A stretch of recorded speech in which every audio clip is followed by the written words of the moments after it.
You know the title of the video, so let's get it started. The last time Tampa Bay Buccaneers and the Carolina Panthers squared off was last month on Thursday Night Football, NFL Network. The Panthers went into the Buccaneers' house and beat them up pretty good, 31-13, final score, thanks for coming, and now they meet again. This time will be in the Queen City, in the Bank of America Stadium. Carolina Panthers still lead the series, I think 14-9, something like that, and head-to-head against Tampa Bay Buccaneers.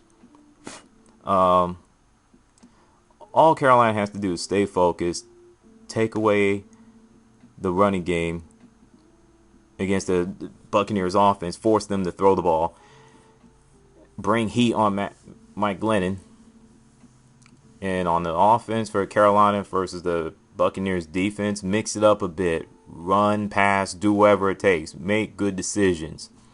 If they do all those things and not sleepwalk like the other game I'm going to talk about momentarily, they'll get their 9th win of the season. If not, they treat the Buccaneers lightly, well, they're going to get their 4th loss. And that 7-game winning streak will be snapped completely. So, now as for yesterday's game between the Panthers and the Dolphins, they're 8-3, 20-16, the final score against the Miami Dolphins. It's their first win ever against that franchise. So, that's a cool moment. But I'm not happy for what happened in the first half with the offense for Carolina. I mean, the play calling was just vanilla and boring. And not to mention the fact that they just weren't doing anything at all. And you can tell the effect of the Monday Night Football game at home against New England Patriots, even though they won that game. You can tell that they were just happy to have a winning record instead of, continuing to play Carolina Panthers football. They just relaxed and everything else. And I'm sitting there shaking my head like, really?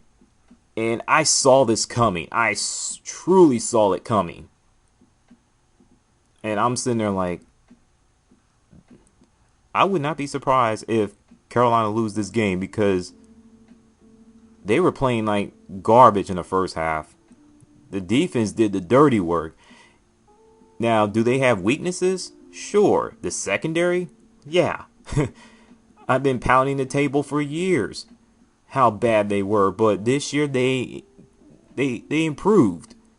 Ever since that Giants game, 38-0, they improved, and I'm happy with that, but they're not all the way there. They're not all the way great of the best in the league or anything like that. They still got long ways to go. If you throw a deep ball against the Panthers secondary, that'd be like shooting fish in the barrel. It's like going to a target practice.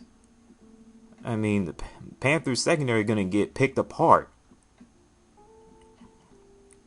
And Captain Munderland is a good tackler. He is. But when it comes to the coverage, he stinks. He got burned at least, 2-3 times by Mike Wallace. So, yeah.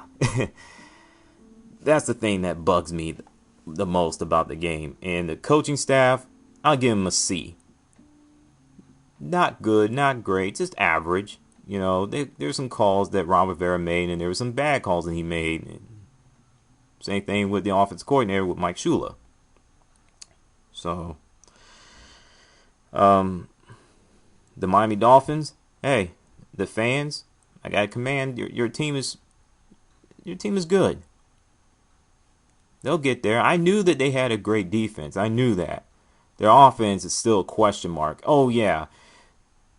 The speed, the physicality, I mean, they were just whipping the Panthers. They were in the first half. In the second half, it was still there in the third quarter, but fourth quarter, it's like they just started to deteriorate slowly, and That's why they got beat. They didn't make enough plays on both sides of the ball for the Miami Dolphins, so that's why they lost the game. So that's that. Now my studs, duds, and what the chocolate fudge. My studs is, if you are a North Carolina sports fan, it is glorious. Okay, the Duke Blue Devils college football team have 9-2. The East Carolina Pirates doing their thing. Who else?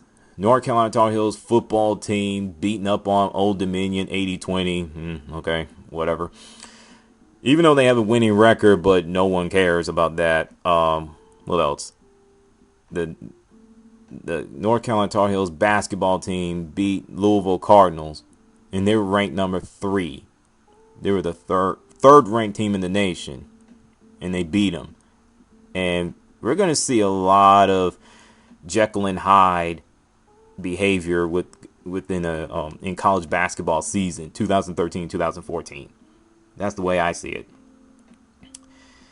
And last but not least, the Carolina Panthers winning on the road for the third straight. Winning on the road, but close game wise, is third straight week. So Tampa Bay Buccaneers doing their thing. New England Patriots. Yeah. So my bad. Indianapolis Colts. Wow. What happened? What happened? The NFC North division. Wow. The Halloween came. Oh, wow. Packers, Vikings tie. Bears get blown out. I don't know what to say. I really don't. The Kansas City Chiefs. Chiefs fans, what happened? What happened to your team? They're 9-2. What's happening?